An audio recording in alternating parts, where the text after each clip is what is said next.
Look around your space for a second. Maybe there's a pile of clothes on that one chair. You know the chair, the one that hasn't been sat on in weeks because it's basically a wardrobe now. Maybe there are books stacked in places books don't belong, a half-finished drink somewhere, papers you swear you'll sort through later. And honestly, you know exactly where everything is. Someone else walks in and sees chaos. You walk in and see your system. It's your system. Perfectly logical. Makes complete sense to you. Here's the thing though. That's not a coincidence, and it's definitely not laziness, because nobody ever stops to ask the more interesting question. What if the mess isn't a sign that something is wrong with you?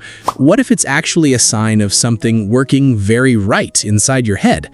Science has some genuinely surprising things to say about messy people, and honestly, if your home looks anything like what we just described, you might want to hear this. Here's something researchers have actually found about highly active minds. When your brain is constantly running, processing ideas, making connections, solving problems, it naturally pushes low-stimulation tasks to the bottom of the priority list. And cleaning, putting things away, organizing the shelf for the third time this month, your brain doesn't find that interesting at all, so it quietly deprioritizes it. Not because you're lazy, because your mind is genuinely occupied with things it finds more engaging. Think about it this way.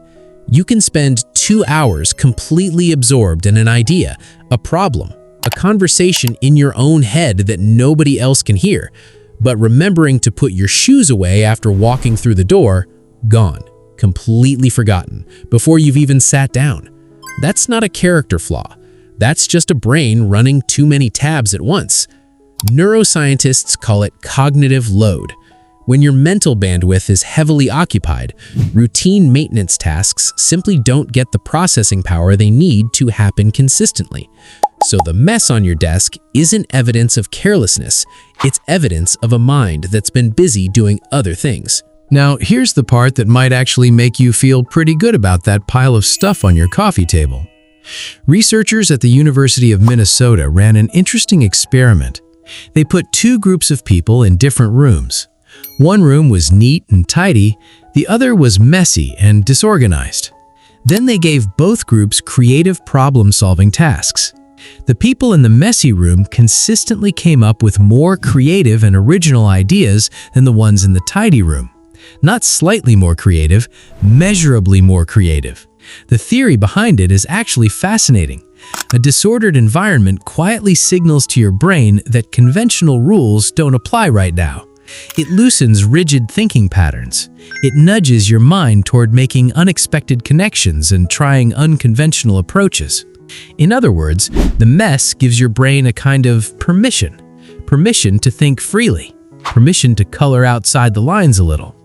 So that chaotic desk you've been meaning to sort out for 3 weeks, it might genuinely be helping you think better.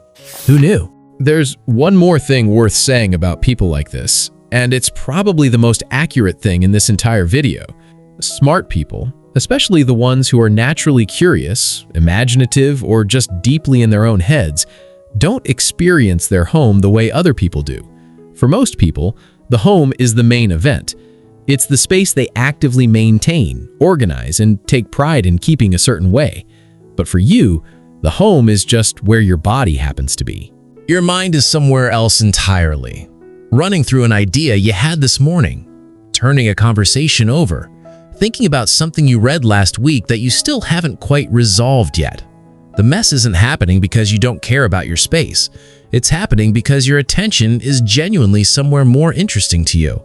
And honestly, there are worse things to be than someone whose mind never really switches off. The dishes can wait, but the thoughts usually can't. Now, small honest moment here. This isn't a free pass to never clean again. Because here's the thing. When the mess starts creating stress rather than just reflecting a busy mind, that's worth paying attention to. Not because a tidy home makes you smarter or better, it genuinely doesn't. But your physical space does affect how your nervous system feels, whether you notice it consciously or not. So if the clutter is starting to feel heavy rather than just lived in, that's your mind telling you something worth listening to. One small corner, one cleared surface, that's enough to start.